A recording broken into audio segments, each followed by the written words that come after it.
आइए जानते हैं देश विदेश में पिछले 24 घंटे में क्या हुआ।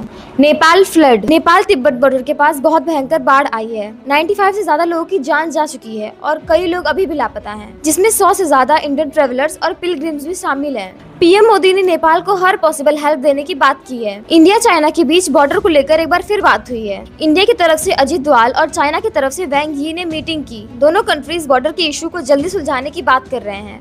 इंडिया को एलपीजी और एलएनजी की सप्लाई। वेस्ट एशिया में चल रहे टेंशन का असर इंडिया की एनर्जी सप्लाई पर भी पड़ा है।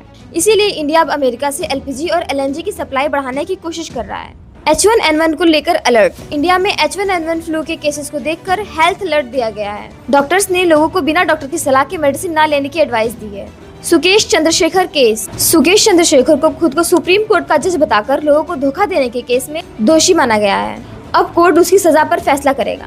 अमेरिका और ईरान के बीच टेंशन और बढ़ गई है। अमेरिका ने ईरान और उससे जुड़े कुछ बिजनेसेस पर सैंक्शंस लगाए हैं। ईरान ने इन रिस्ट्रिक्शंस को मानने से इनकार कर दिया है। मेटा पर चाइल्ड सेफ्टी केस। फेसबुक और इंस्टाग्राम के पेरेंट कंपनी मेटा से जुड़े चाइल्ड सेफ्टी केस पर सेटलमेंट हुआ है। इस केस में बच्चों पर सोशल मीडिया के बढ़ते यूज और उसके एडिक्शन पर सवाल उठाया गया है। America Canada trade tension. America और कनाडा के बीच ट्रेड को लेकर टेंशन बढ़ गई है।